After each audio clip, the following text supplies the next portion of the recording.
Wan Azizah Perdana Menteri, akhirnya Mahathir buka mulut.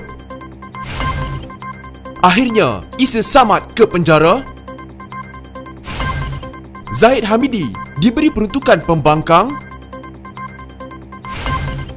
Isu pendedahan, polis panggil Tommy Thomas.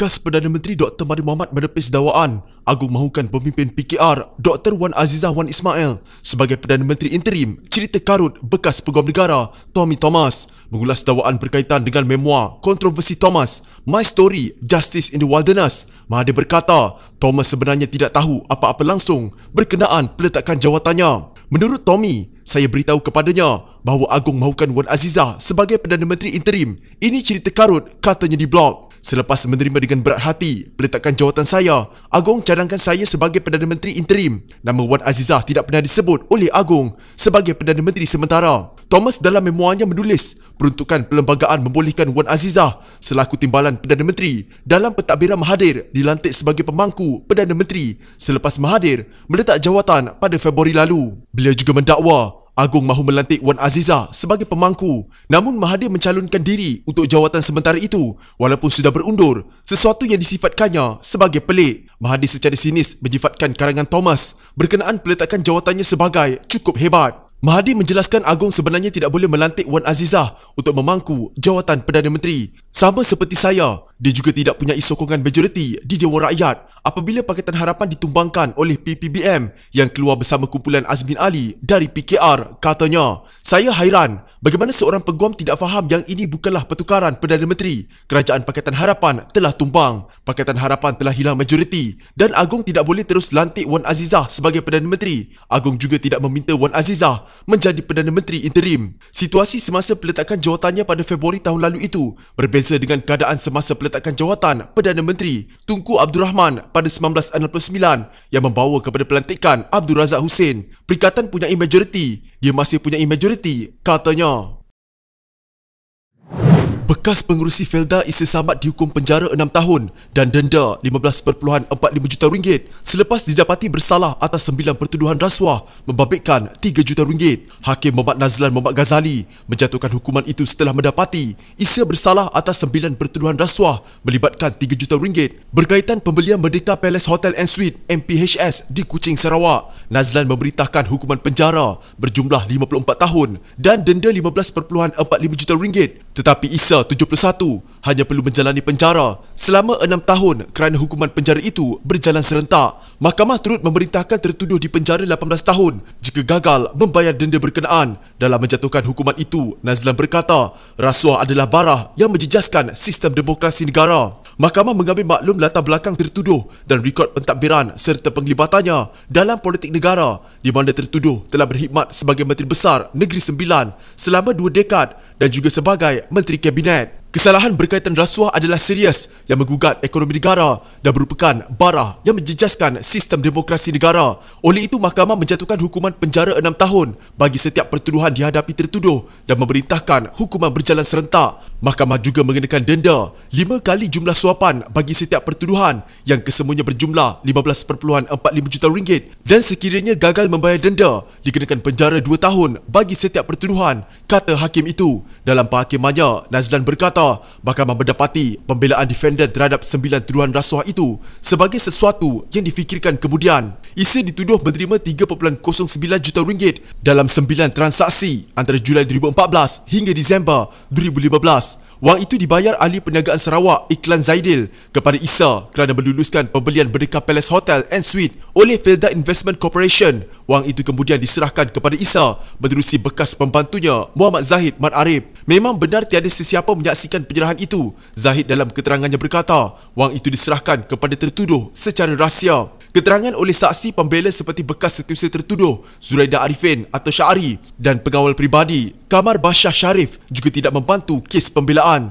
Setiausaha itu mungkin tidak melihat Zahid berjalan masuk ke bilik tertuduh dengan memegang sesuatu dan pengawal peribadi itu juga tidak semestinya memeriksa beg tertuduh pada penghujung hari, kata Nazlan. Berhubung keterangan seorang lagi saksi pembela, Muhammad Jani Ismail, yang mendakwa mendengar Zahid mengaku menerima habuan RM2 juta malam mengesahkan akuan berkanun atau SD mengenai kejadian itu. Nazlan berkata, SD berkenaan hanya disahkan setahun selepas pertemuan itu didakwa berlaku. SD itu hanya timbul ketika soalan utama oleh pihak pembela tetapi tidak pernah dibangkitkan dalam kenyataan saksinya. Pada saya pelik, kenapa saksi tidak melaporkan pengakuannya kepada Suruhanjaya Pencegahan Rasuah SPRM sebaik pertemuan selesai pada Jun 2018 kerana ketika waktu material itu siasatan masih berlangsung. Katanya sambil menambah, Isa hanya didakwa di Mahkamah Session pada Disember tahun sama. Nazlan juga berkata, mahkamah menolak dakwaan Isa bahawa Zahid mahu mengaitkannya dalam pembelian hotel itu untuk mengelakkan pendakwaan. Saksi yakni Zahid bekerja dengan tertuduh dari 2011 hingga 2016 dan sepanjang 6 tahun bersamanya ada pertikaian antara mereka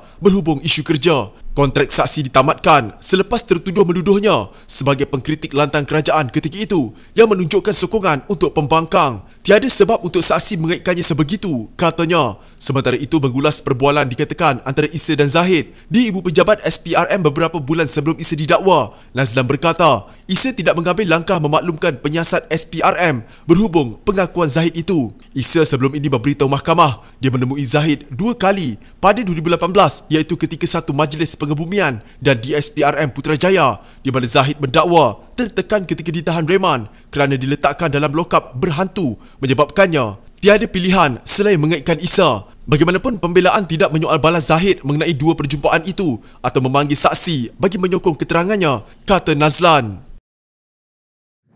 Beberapa ahli Parlimen UMNO termasuk di bahagian Datuk hanya diberi peruntukan RM100,000 setahun iaitu peruntukan yang sama diberikan kepada ahli Parlimen pembangkang di bawah Belanjawan 2021, kata Presiden UMNO Ahmad Zahid Habidi. Sedangkan kata Zahid yang menjadi wakil rakyat bahagian Datuk selama 6 penggal, ahli Parlimen lain dalam Perikatan Nasional mendapat peruntukan RM3.7 juta seorang. Dengan nada sarkastik, Zahid mengucapkan terima kasih kepada kerajaan atas peruntukan itu dan dia mengatakan jumlah itu mencukupi untuk kawasan.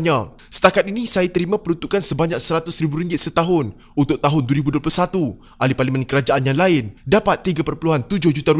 Alhamdulillah, saya mendapat RM100,000. Cukuplah untuk bahagian Datuk rasanya. Peruntukan itu bahagian yang paling mundur di Perak setakat ini apabila dapat RM100,000 setahun. Saya ucapkan terima kasih atas peruntukan yang diberikan itu, katanya dalam wawancara di NR Channel TV. Zahid mengingatkan bahawa dia dan ahli Parlimen UMNO yang lain telah menyokong Belanjawan 2021 ketika dibentangkan di Parlimen untuk memastikan ia diluluskan. Justru, mereka sewajarnya diberi peruntukan yang sama dengan ahli Parlimen kerajaan yang lain. Ini adalah peruntukan yang diberikan kepada ahli Parlimen bahagian Datuk, Pontian Ahmad Maslan, Pekan Najib Razak, Padang Rengas Nazri Abdul Aziz dan Macang Ahmad Jazlan Yaakob. Mudah-mudahan terbukalah hati sesiapa yang membuat keputusan itu untuk memberi peruntukan sama dengan mana-mana ahli Parlimen kerajaan yang telah mengundi supaya Belanjawan 2021 diluluskan. Kami sokong Belanjawan 2021 3 kali di peringkat dasar jawatan kuasa dan peringkat bacaan ketiga. Tetapi hadiah yang kami dapat, alhamdulillah, peruntukan yang kami dapat RM100,000 setahun. Terima kasihlah, bersyukur, alhamdulillah, katanya lagi juga dalam nada sarkastik. Namun tidak dapat dipastikan sama ada ahli Parlimen UMNO yang memegang jawatan penting dalam Kabinet Muhyiddin menerima jumlah peruntukan yang serupa seperti yang didakwa diterima Zahid. Terdapat tanda-tanda berlaku perpecahan antara kepimpinan UMNO dan Menteri Kabinet UMNO, khususnya setelah Anwar Musa dipecat sebagai Setiausaha Agung Barisan Nasional. Walaupun ramai pemimpin UMNO bertegas memutuskan hubungan dengan Perikatan Nasional, Menteri UMNO itu dilihat mesra pentadbiran Muhyiddin. Keputusan Nazri dan Ahmad Jazlan dalam menarik balik sokongan mereka terhadap Kerajaan Perikatan Nasional telah menjadikan Muhyiddin menderajui kerajaan minoriti. Susulan itu, beberapa pemimpin akar umbi UMNO menuntut Zahid berehat dari memimpin parti. Bagaimanapun, kata Zahid, berehat atau bercuti tidak akan menyelesaikan masalah. Saya pernah bercuti selama 6 bulan, 12 hari. Ketika itu, ada sekumpulan ahli Parlimen yang mendesak saya sama ada meletakkan jawatan atau bercuti. Kalau saya sekurang-kurangnya bercuti, mereka tidak akan keluar daripada UMNO. Tetapi bahawa sehari selepas saya bercuti, kumpulan itu terus keluar daripada UMNO. Dalam keadaan itu, tentunya bercuti, berehat, apatah lagi meletakkan jawatan bukanlah satu penyelesaian kepada masalah, katanya. Zahid berkata, Dia dilantik sebagai presiden di bawah proses demokrasi pemilihan UMNO dan mengikut perlembagaan parti, ia harus dipertahankan oleh semua di akar umbi.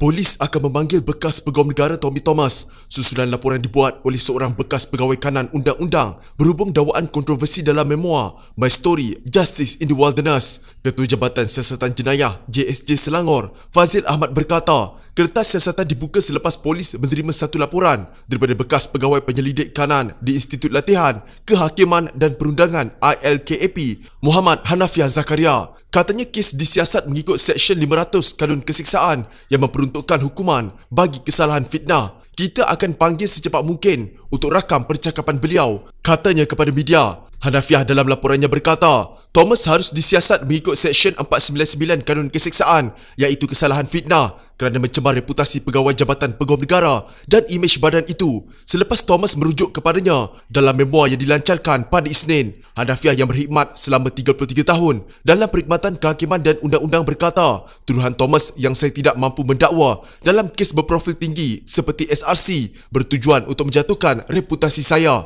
Pada mulanya, Hanafiah mengetuai pasukan pendakwaan ketika Najib didakwa melakukan rasuah berkaitan dana SRC International, tetapi Thomas kemudian melantik peguam kanan Sulaiman Abdullah dan V. Sitambaram. Jika anda mempunyai gejala seperti demam, batuk dan sesak nafas, jangan berlengah untuk terus ke klinik atau hospital bagi menjalani ujian saringan. Bersama kita tangani wabak COVID-19.